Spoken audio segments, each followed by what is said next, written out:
नमस्कार स्टूडेंट्स। हम आदिम जनजातियों की या अनुसूचित जनजातियों के हम संवैधानिक प्रावधानों को पढ़ रहे हैं। संवैधानिक प्रावधानों में हम कुछ योजनाबद्ध जो कार्यक्रम भारतीय सरकार के द्वारा जो किए गए हैं, हम उनकी बात कर रहे हैं, हम उनको पढ़ रहे हैं। अभी हमने प्रशिक्षण एवं शिक्षण व पथ प्रदर्शन केंद्र के बारे में जाना है कि वो कहाँ पर स्थापित है और इसमें क्या कार्य किया जाता है।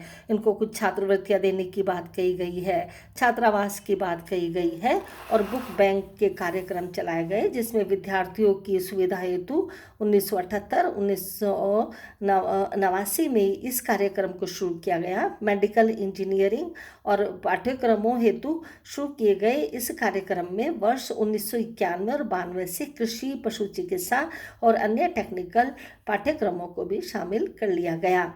जनजाति उपयोजना क्षेत्र में आश्रम स्कूल की योजना प्रारंभ की गई। इसमें 50% खर्च केंद्र सरकार देता है और 50% राज्य सरकार देता है। जनजातीय क्षेत्रों में व्यवसायिक प्रशिक्षण खोले गए, जिसमें जनजातीय युवकों को विघटनकारी गतिविधियों से रोककर उन्हें रोजगार के अवसर देने के लिए 1992 और 93 से केंद्र ने जनजातीय क्षेत्रों में व्यावसायिक प्रशिक्षण केंद्र स्थापित करने की योजना प्रारंभ की।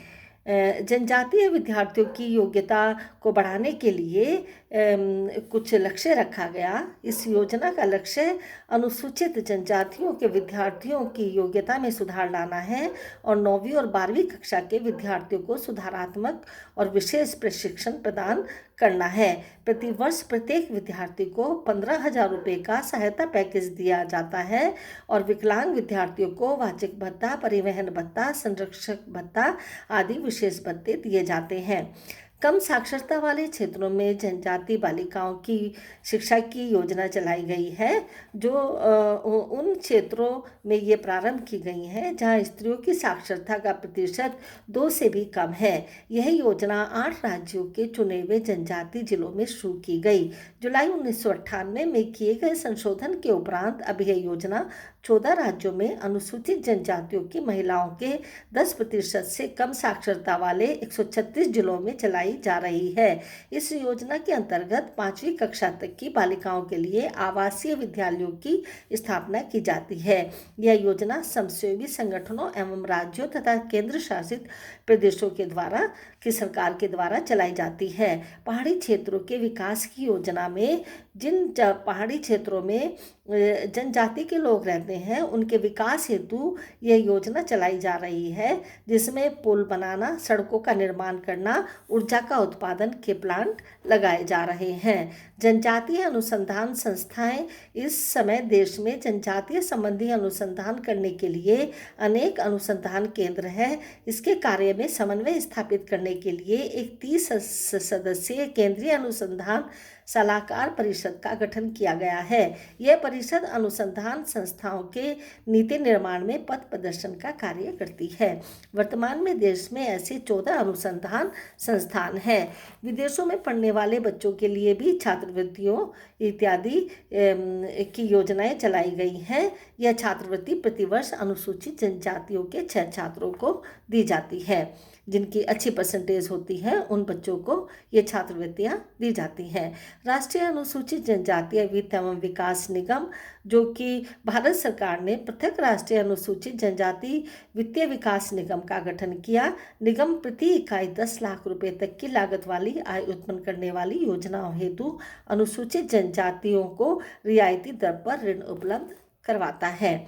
कुछ ग्रामीण अनाज बैंक योजना के तहत इनको कुपोषण से बचाने के लिए इन अनाज बैंकों का प्रावधान किया गया। सहकारी समितियां जनजातीय लोगों का शोषण रोकने के लिए सरकार की मदद से जनजातीय क्षेत्रों में वन श्रम, बहुउद्देशीय श्रम, ठेका एवं निर्माण, क्रय विक्रय तथा साख सहकारी समितियों की व्यापक मात्रा में स्थापना की गई है और जो ये अपनी एक सही दिशा में कार्य कर रही हैं।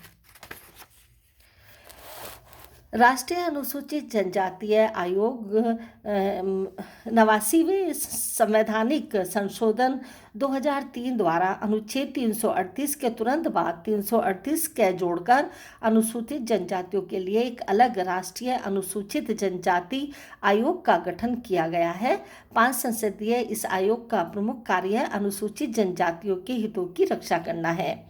राजीव गांधी राष्ट्रीय फेलोशिप भी बच्चों को दी जाती है। अनुसूचित जनजातियों के द्वारा आदान प्रदान, भ्रमण योजना आदि कई ऐसे क्षेत्रों का दौरा कराया जाता है। जनजातीय लोग देश के अधिक विकसित क्षेत्रों का दौरा करके जानकारी प्राप्त कर सके और अनुभवों का आदान प्रदान कर सके। ऐसी भी योजना भारतीय सरकार द्वारा चलाई जा रही है। आदिवासी महिला सशक्तिकरण योजना जो 2002 से 2003 में प्रारंभ की गई, इस योजना के अंतर्गत अनुसूचित जनजाति की अत्यंत गरीब महिलाओं को कोई व्यापार प्रारंभ करने के लिए 4% की वार्षिक ब्याज पर 50,000 रुपये का ऋण दिया जाता है ताकि वे अपनी आय को बढ़ा सके। राज्य क्षेत्र की कुछ योजनाएं हैं जो शिक्षा से संबंधित हैं, आर्थिक विकास से संबंधित हैं, स्वास्थ्य, आवास और अन्य योजनाएं हैं जिसमें चिकित्सा की सुविधाएं, पेयजल की योजनाएं, मकान बनाने के लिए, जमीन की व्यवस्था के लिए, कानूनी सहायता के लिए इत्यादि इत्यादि इस तरीके की कुछ राज्य की कुछ गैर सरकारी संस्थाओं के अनुदान की योजनाएं हैं। नेक्स्ट इसमें हम इनकी जो समस्याएं हैं उनको हम कैसे उनका समाधान कर सकते हैं, तो उसमें हमारे क्या सुझाव हैं, हम क्या सुझाव दे सकते हैं, इसको हम नेक्स्ट वीडियो में पढ़ेंगे। धन्यवाद।